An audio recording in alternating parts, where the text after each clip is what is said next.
विनोद और आंचल के तलाक को 10 साल हो चुके थे और आज इतने सालों बाद विनोद ने अपनी तलाकशुदा पत्नी आंचल को जब बाजार में सामान खरीदते हुए देखा तो उसकी आंखें नम हो गई।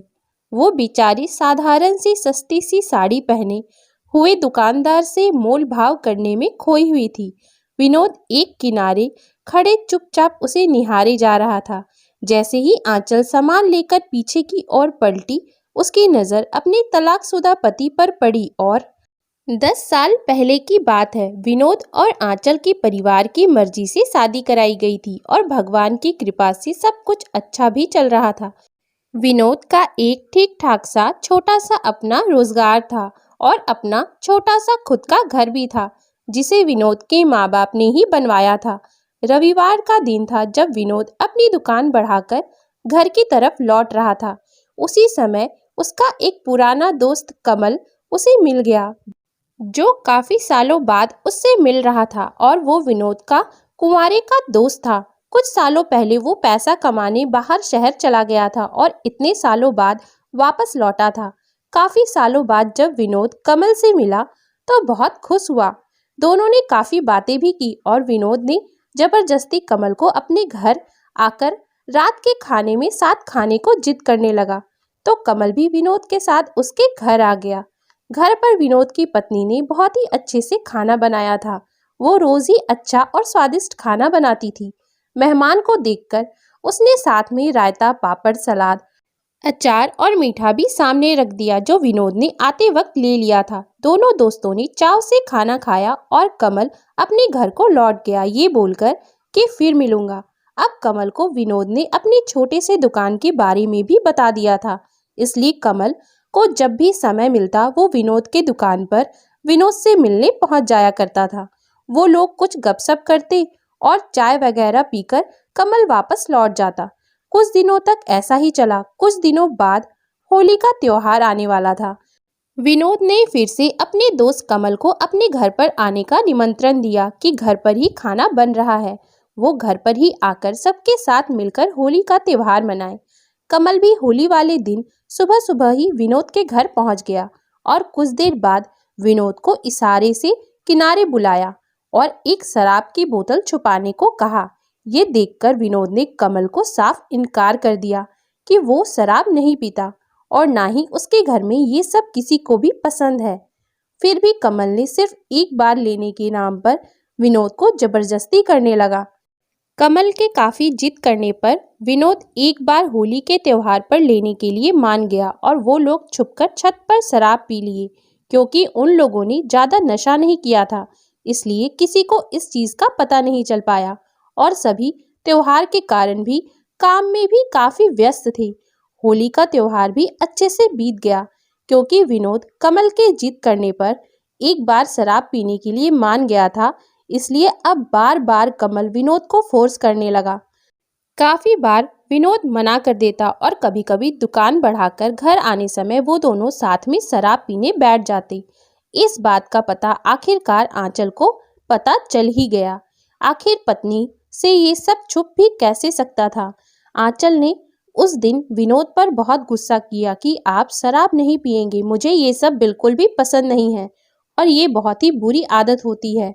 एक बार ये लत किसी को लग जाए तो उस इंसान की पूरी जिंदगी तबाह कर देती है।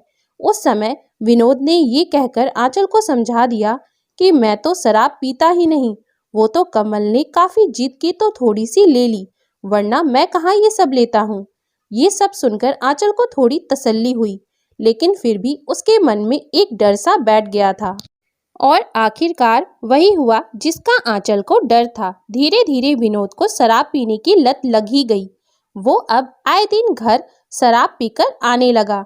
ये बात विनोद की माँ को भी पता लग गई और उन्हें आंचल ने ये भी बताया कि ये लत उन्हें ये कमल के वजह से ही लगी है।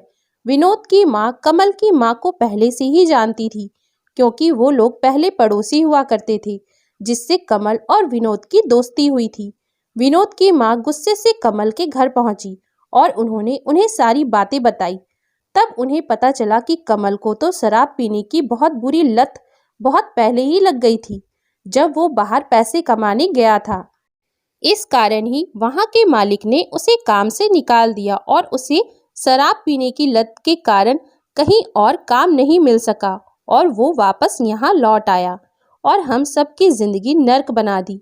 बेचारी कमल की माँ और उसका परिवार खुद ही इतनी दुखी थी कि विनोद की माँ ज्यादा कुछ कह नहीं सकी, बस इतना कहकर वापस लौट आई कि आपका बेटा अपने परिवार के साथ साथ अब मेरा परिवार भी तबाह कर रहा है।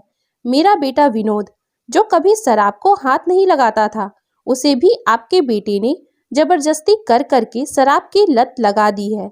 अब वो आए दिन घर पर शराब पीकर आने लगा है। अब मैं क्या करूं, आप ही बताइए। कमल की माँ कहती भी तो क्या कहती, बेचारी वो तो खुद ही मजबूर थी। विनोद की माँ वापस अपने घर लौट आई। अब तो विनोद रोज रोज शराब पीकर घर आने लगा और उसका बिजनेस भी अब पहले जैसा नहीं रहा, क्योंकि विनोद अब पहले जैसा मेहनत भी नहीं कर पा रहा था। घर का खर्च भी अब जैसे तैसे ही चल पा रहा था। आंचल ने विनोद को बहुत समझाया कि मैं एक गरीब आदमी के साथ जिंदगी गुजार सकती हूँ, लेकिन एक शराबी के साथ नहीं। अगर आपने शराब पीनी नहीं छोड़ी तो मैं आपको छोड़कर चली जाऊंगी। लेकिन विनोद को इस बात का कोई असर नहीं हुआ। उसे लगा कि उसकी पत्नी आंचल उसे कभी छोड़ नहीं सकती, वो बस उसे डरा रही है, जिससे डरकर वो शराब पीना छोड़ दे। अब तो घर के हालात बहुत ज्यादा खराब हो चुके थे। आंचल को लगने लगा कि विनोद ऐसे नहीं सुधरने वाला, इसलिए आंचल ने अपना सारा सामान पैक किया और घर छोड़कर निकल गई। इस बात का पता जब विनोद को लगा तो वो आंचल को फोन करके वापस लौटने को कहा। आंचल ने साफ साफ कह दिया कि जब तक तुम शराब को अपनी जिंदगी से पूरी तरह नहीं निकालोगे तब तक मैं नहीं लौटूंगी। लेकिन ये शराब की लत एक बार किसी को लग जाए तो फिर इतनी आसानी से कहाँ छूटती है। विनोद की माँ जब आंचल के मायके उसे वापस लाने के लिए गई तो उसके माँ बाप ने साफ मना कर दिया कि बहन जी, हम अपनी बेटी को एक शराबी के साथ रहने के लिए नहीं भेज सकते। विनोद की माँ निराश होकर वापस लौट आई। आखिर आंचल के माँ बाप भी अपनी जगह बिल्कुल सही थे। आखिर कोई माँ बाप अपनी बेटी की जिंदगी अपने आंखों के सामने बर्बाद होते हुए नहीं देख सकते, और उन्होंने ये भी कह दिया कि अगर विनोद ने ये लत छोड़कर वापस पहले जैसा नहीं हुआ तो वो अपनी बेटी का घर कहीं और बसा देंगे। लेकिन विनोद की शराब की लत नहीं छूट सकी और कुछ महीने अलग रहने के बाद उन दोनों का तलाक हो गया। इसी दौरान विनोद की माँ को किसी ने ये भी बता दिया कि आंचल की कहीं रिश्ते की बात चल रही है और जल्द ही उसके माँ बाप उसकी शादी भी कर देंगे। धीरे धीरे समय बीतता गया और 10 साल कैसे बीत गया ये पता ही नहीं चला। और आज जब विनोद ने अपनी पत्नी आंचल को देखा तो उसकी आंखें नम हो गई। वो आसपास उसके पति और बच्चे को देखने की कोशिश करने लगा। जब उसके साथ उसे कोई नजर नहीं आया और जब उन दोनों की नजर एक दूसरे पर पड़ी तो विनोद आंचल से बात करने के लिए तड़प उठा। विनोद आंचल के करीब जाकर उससे हालचाल करने लगा और उसके पति और बच्चे के बारे में भी पूछने लगा। तब उसे ये पता चला कि आंचल ने तो दूसरी शादी की ही नहीं। कई रिश्ते आने के बाद भी वो दूसरी शादी के बारे में सोच नहीं पाई। वो अपने दिल से विनोद को नहीं निकाल पाई और अपनी जिंदगी एकदम सादगी से जीने लगी। ये सब सुनकर विनोद आंचल का हाथ थामकर फूट फूट कर रो पड़ा और उसे अपनी जिंदगी में वापस लौट आने को कहने लगा। और उसने ये भी बताया कि उसने अब शराब को पूरी तरह से छोड़ दिया है, क्योंकि जब आंचल उसके जिंदगी से चली गई तो उसके पास जिंदगी जीने का मकसद ही खत्म हो गया और उसने ये ठान लिया कि वो शराब पूरी तरह से छोड़कर वापस अपनी पत्नी को लेकर आएगा। लेकिन इसी बीच किसी ने उन्हें ये बताया कि आंचल की शादी उसके माँ बाप ने कहीं और कर दी है, जो कि सच नहीं था। बस उसकी बात चली थी, लेकिन आंचल ने किसी और से शादी नहीं की थी। अब सब कुछ साफ हो चुका था और विनोद भी बदल चुका था। वो पहले जैसा ही हो चुका था। एक बार फिर से विनोद अपनी माँ के साथ आंचल के घर आया और अपनी गलती की हाथ जोड़कर आंचल और उसके माँ बाप से माफी मांगी और दोबारा ऐसी कोई गलती न करने का वादा किया। आंचल भी विनोद के साथ जाने के लिए खुश थी और हर माँ बाप यही चाहते हैं कि उसकी बेटी का घर बस जाए। खुशी खुशी विनोद और उसकी माँ इज्जत के साथ आंचल को घर ले गए। अब विनोद पहले से भी ज़्यादा मेहनत करने लगा और आंचल से प्यार करने लगा था। तो दोस्तों, अगर आपको हमारी आज की ये कहानी अच्छी लगी हो तो कृपया आप हमारे चैनल को लाइक, शेयर और सब्सक्राइब जरूर कर लें, जिससे हम आपके लिए और भी अच्छी अच्छी कहानियाँ लाते रहें। Thank you for watching.